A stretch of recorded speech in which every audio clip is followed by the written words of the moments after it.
By the late 1980s, players had overcome two grueling quests into the dominion of the sinister Count Dracula. The second was made mobile by Tiger Electronics in December of 1988, 4 months before Nintendo was set to claim the handheld world by delivering games in separate cartridges. The Game Boy landed in April of '89. It would sell 1 million units a week after showing up in the US 2 months later. Along with launch standards such as Super Mario Land and Tetris, the Game Boy featured a number of NES fan faves like Double Dragon and Final Fantasy. But before the Game Boy would come to meet the likes of legends such as Pit, Samus, or even Link, there would be a Belmont.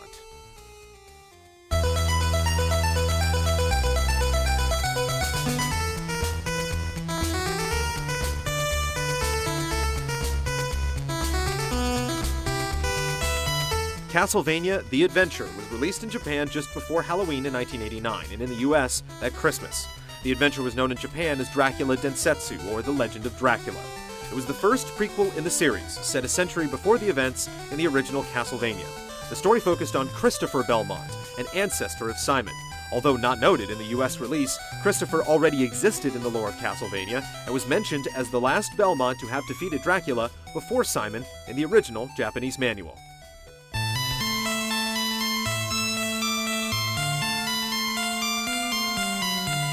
When compared to Castlevania and Simon's Quest, the adventure had much simpler gameplay. Hearts replaced health, and there were neither sub-weapons to manage nor stairs to climb. There were only 4 stages, and Christopher only had 3 lives, after which the game ended. He could gain extra lives by accruing points. While most of the gameplay variations served to streamline the complexity, a timer was added to keep the player moving. Although the resulting game was a less dynamic Castlevania, the adventure served its purpose in the early age of portability, where quick, basic games were the norm. More technically advanced systems sprouted up, like the NEC's Turbo Express and Sega's Game Gear, but after crushing Atari's Lynx, Nintendo still had the generational lead. Adventure's sequel would do just fine in black and white.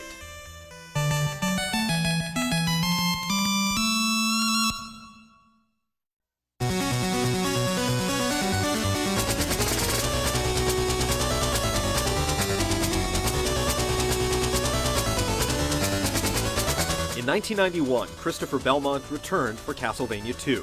Its Japanese counterpart Dracula Densetsu 2 was released in July, while Belmont's Revenge hit the US in August.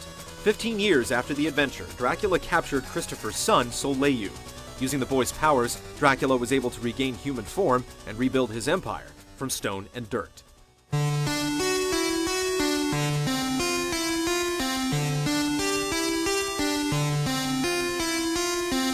This time, Christopher had a little more help.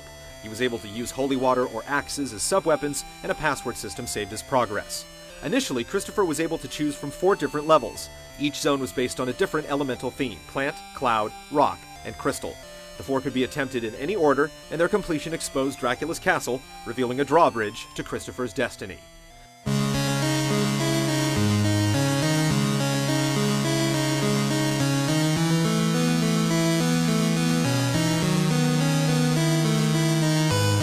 Christopher's adventures may have ended with Belmont's Revenge, but they would be retold again. Both would be included in the Konami Game Boy Collection compilations. The adventure appeared in Volume 1, while Belmont's Revenge wasn't released until Volume 4. The adventure also received a recent update in 2009 in the form of a WiiWare reinvention Rebirth, featuring 2 extra levels and the use of sub-weapons.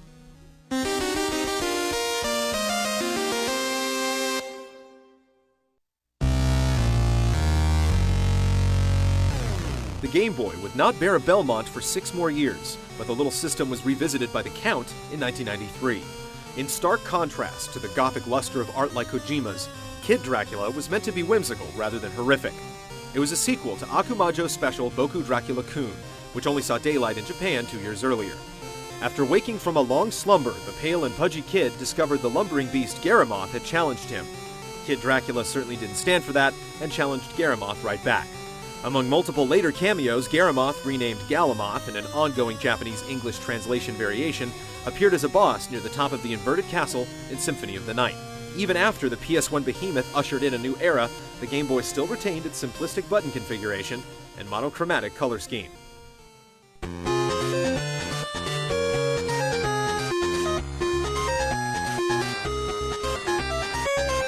Near the end of the 20th century, a woman picked up the vampire killer whip for the first time.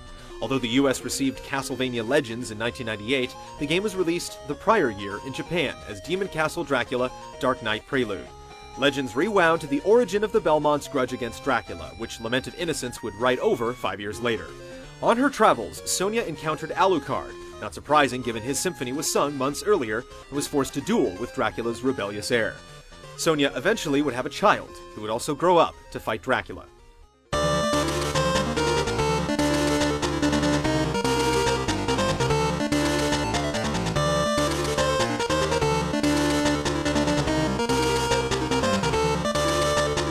Considering that 8 years had passed, the differences between Legends and Adventure were not substantial. Sonia had 3 lives, like Christopher, but could restart the stage she was on after dying. Sub-weapons became soul weapons in the form of fire, ice, wind, saint, and magic. One addition was that Sonia could enter a powered-up burning mode once per life or level. With only slight improvements, Sonia's saga was soon forgotten. In addition to being retconned out of lore, Sonia also suffered the crushing defeat of being one of the major characters in the horribly misnamed Castlevania Resurrection. Igarashi was quoted as saying Legends was something of an embarrassment for the series.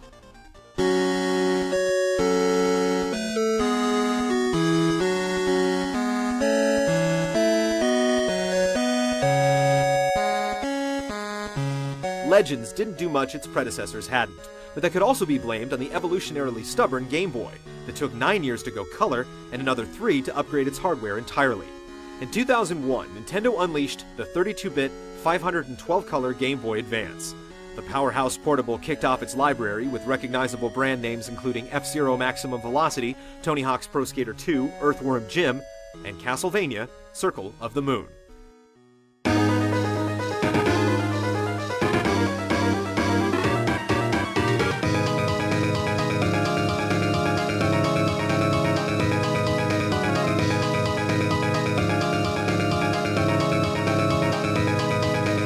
Much like the N64 series, Circle of the Moon featured no Belmonts.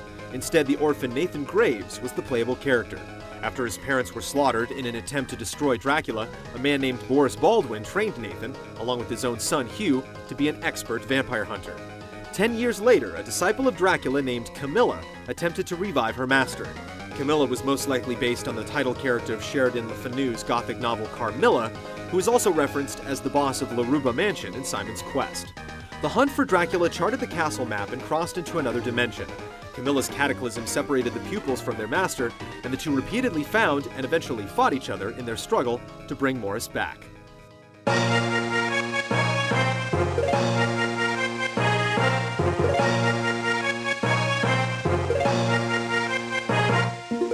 Circle of the Moon adopted the 4-year-old Metroid map procedure. Nathan leveled up similarly to Alucard, and slaying bosses granted new abilities. Nathan could also utilize the dual setup system, or DSS, which joined 2 cards that had different attributes on them into one outcome. There were 20 different cards to mix and match, allowing for dozens of combinations. Nathan could possess a variety of sub-weapons, unlike many previous Portabelmonts, and all the Castlevania classics were present. In addition, Nathan had various stats he could raise as he leveled that affected different aspects of his character.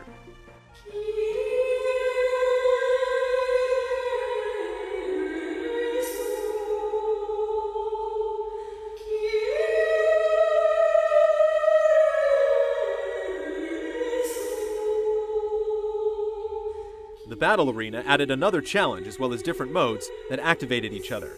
Magician mode led to fighter mode and so on, and each new option stressed a certain aspect of gameplay and diminished others. The first GBA Castlevania did what its forefathers could not: sell over 1 million copies. Despite the game's warm reception, Igarashi was again displeased with certain aspects of this portable addition to the canon. Circle of the Moon was eventually erased from the timeline in 2002. Although Igarashi cited the game's inception as a standalone title as the reason for its removal, Nathan reluctantly joined Sonia on the cutting room floor.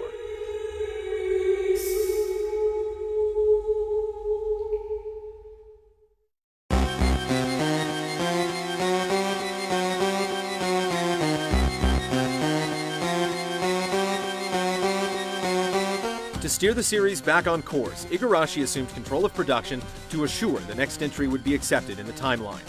Harmony of Dissonance, or Concerto of the Midnight Sun in Japan, featured the grandson of Simon Belmont, Just. Set 50 years after Castlevania 3, Just and his friend Maxim set out to rescue their friend Liddy, trapped like so many before her in a formidable castle. Just was forced to leave the wounded Maxim but rediscovered him, like Nathan finding his pal Hugh on several occasions. Just eventually realized he was trapped within two versions of the same castle, and the projections were powered by the two aspects of Maxim's mind.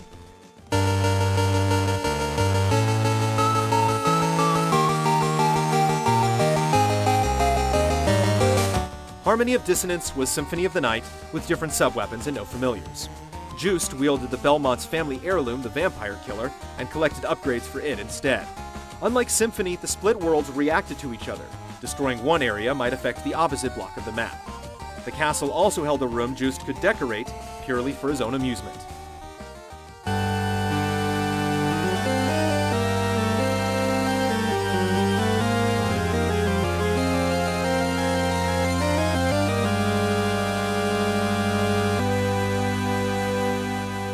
Fans and critics loved Harmony of Dissonance but hated its score, which some publications felt comprised the worst of Castlevania's songs.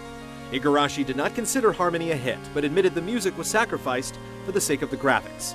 Since the eye-catching visuals were a high point of praise, the game's supporters believe it was a wise choice.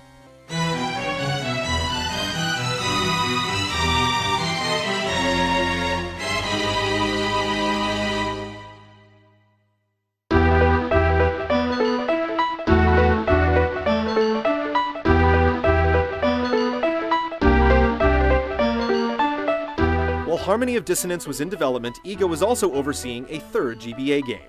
The sibling project shared many of Harmony's elements and ran on the same engine, so the team kept it fresh by fast-forwarding to the year 2035 and moving from Transylvania to Japan.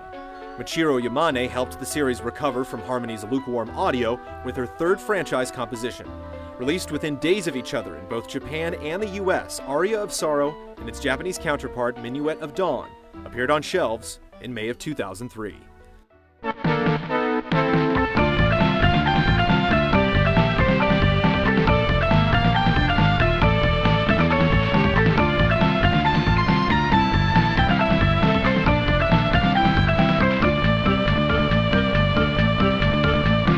Aria's hero was Soma Cruz, a transfer student studying in Japan and visiting his friend Mina.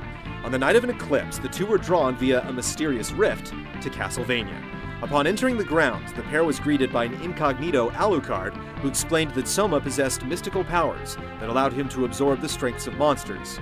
Naturally, Soma reluctantly set off through the castle, encountering a number of characters such as Yoko Belnades of the Dracula's Curse Belnadeses, an army vet turned vendor named Hammer, and Julius Belmont, who last destroyed and sealed away Dracula in 1999. The fanatical Graham Jones believed he was the vessel of Dracula's return, forcing Soma to strike Graham down and inherit his curse.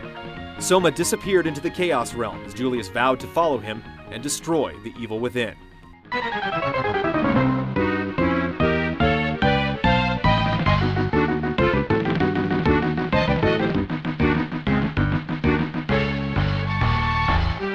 The most notable change to Iga's machine was the addition of Soma's tactical soul system. Soma could store up to 4 different types of souls: Bullet, Guardian, Enchant, and Ability. Only one Bullet, Guardian, or Enchant soul could be active at any given time.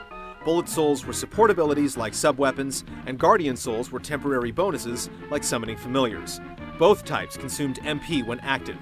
Enchant souls provided a bonus as long as they were equipped. The key to the puzzles and challenges often involved the application of the different tactical souls. Aria was padded out with Hard Mode and Julius Mode, in which you played as Julius Belmont.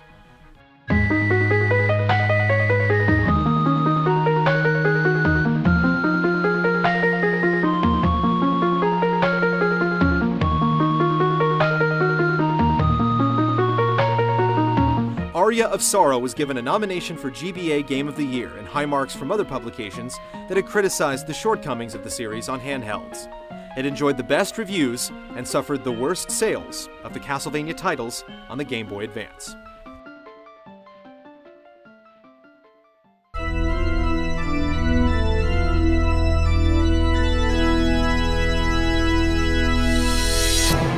When Nintendo's handheld technology was ready for version 5.0, Castlevania had overcome its 3D growing pains. 3D handheld graphics were also becoming a reality, but eager to revisit the tactical Soul system and the story of Soma Cruz, Igarashi wanted to stick to scrolling sideways. The GBA bowed down to the Nintendo DS in the fall of 2004. For the first time in Nintendo's portable history, Castlevania would not be there for its launch.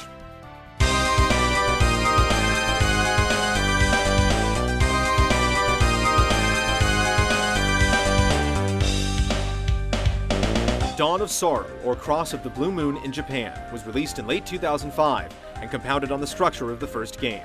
Soma still had Soul, although Guardian familiars could now be directed with the stylus, and Yoko Bellnades offered to upgrade your weapons via Soul Fusion. A magic seal system capitalizing on the new touchscreen support flashed illuminated symbols during boss battles, and the player had to trace the design. Dawn of Sorrow also contained a Julius mode, which along with the returning Belmont made Yoko Bellnades and Alucard playable, a grouping reminiscent of Trevor, Sifa, and Alucard from Castlevania 3.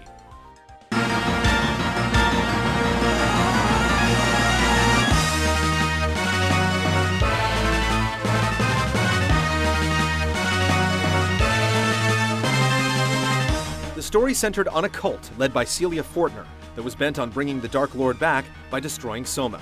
Two of Celia's lackeys, Dimitri and Dario, were candidates for receiving Dracula's soul when it was released. Not wanting much more to do with Dark Lords, Soma set out with Julius, Yoko, Hammer, and Alucard to destroy the cult.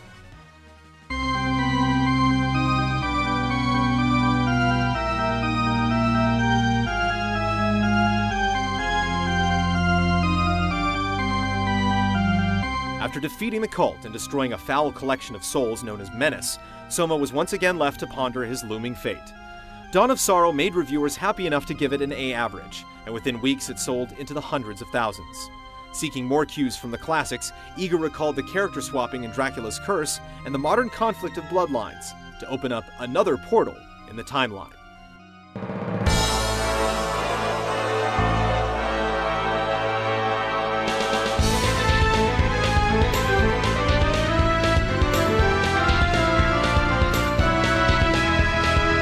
Portrait of Ruin, or Gallery of Labyrinth in Japan, was released on December 5th, 2006 in the US. Gameplay required both playable characters, Jonathan Morris and Charlotte Allen, to alternate back and forth. Some challenges warranted the use of Dual Crush, in which both Slayers combined their powers to form different attacks. Portrait also featured multiple endings and modes. Much like Symphony of the Night, meeting requirements and making choices allowed the player to explore more of the castle. After attaining the best ending possible, players could unlock a prologue to Jonathan and Charlotte's story. In Sisters mode, you played as Loretta and Stella Lacard, daughters of Eric Lacard, from the Genesis exclusive. Boss Rush mode, Old Axe Armor mode, and Richter mode, in which the player controlled Richter and Maria, rounded out the extras. Portrait of Ruin also utilized the Nintendo DS's Wi-Fi feature and included cooperative multiplayer. Going online allowed players to buy items from each other and lend help in Boss Rush.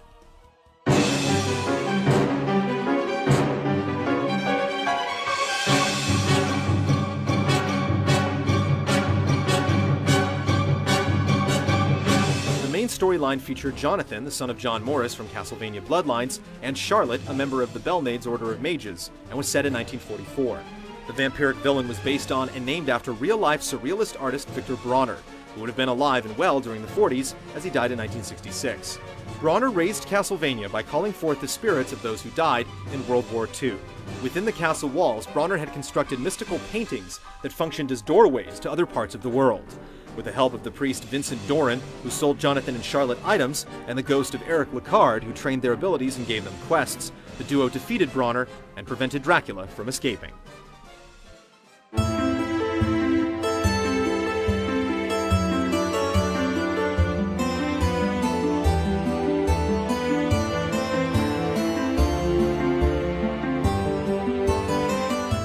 Portrait of Ruin was a slight shift from Dawn of Sorrow. Players leapt from painting to explore locales like London and Egypt. The gameplay relied less on the touchscreen and more on Wi-Fi. Portrait of Ruin was another DS success. The game's music, assisted by ActRaiser and Shenmue composer Yuzo Koshiro, won an award for Best Original Score.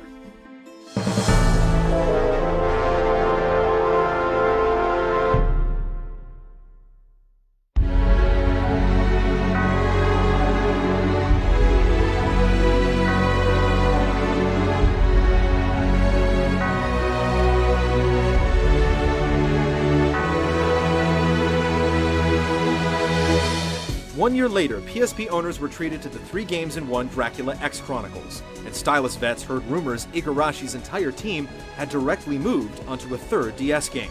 It would take place in the 1800s, shortly after the passing of Richter Belmont. As the clan diminished, a number of secret societies formed to study and prevent the return of Dracula. Among them was the Order of Ecclesia.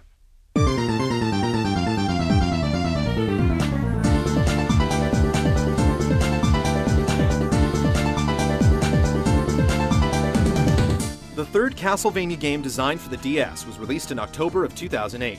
In Japan, it was known as the Stolen Seal.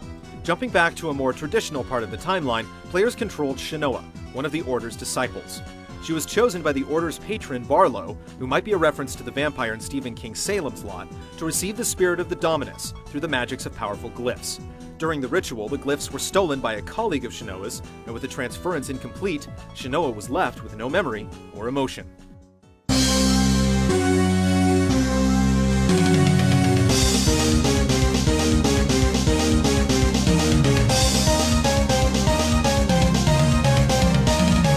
Order of Ecclesia added more layers of growth to the system. Even more RPG ingredients were included, some first touched on as far back as Simon's Quest. 20 different locations were available for Shinoa to explore, and an overworld connected them all. Quests provided Shinoa with various rewards. Being a member of the Order, Shinoa was able to use their powerful glyphs to unleash devastating magic. These symbols could be equipped or combined in a glyph union to generate various effects. When activated, glyphs ate away MP. If used in a glyph union, they consumed hearts instead.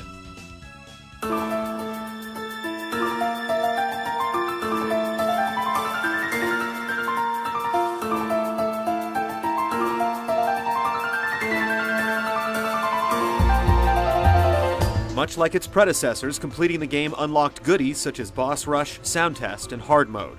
One extra feature, Albus Mode, allowed the player to embark on the quest of Shinoa's glyph-stealing friend. In addition to online features similar to Portrait of Ruin, Order of Ecclesia also supported DS to Wii connectivity. When linking to the fighting spin-off Judgment, new content could be unlocked for both games. Order of Ecclesia took in the most awards of any handheld Castlevania. GameTrailers.com gave it the trophy for Best Nintendo DS Game of 2008.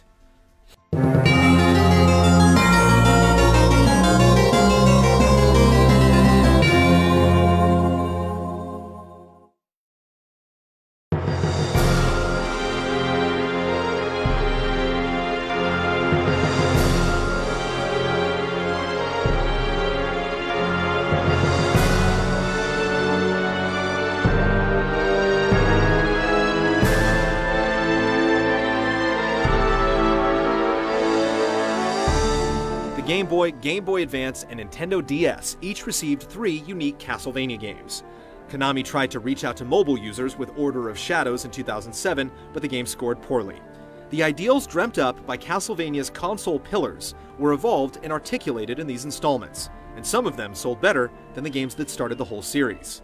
The franchise today owes a great deal to their collective accomplishments. Half of the Castlevania franchise, 15 games total, were released for these various handhelds. Keeping a steady pace is the survival instinct of any good vampire hunter. It's no surprise the Castlevania fans like to stay on the go.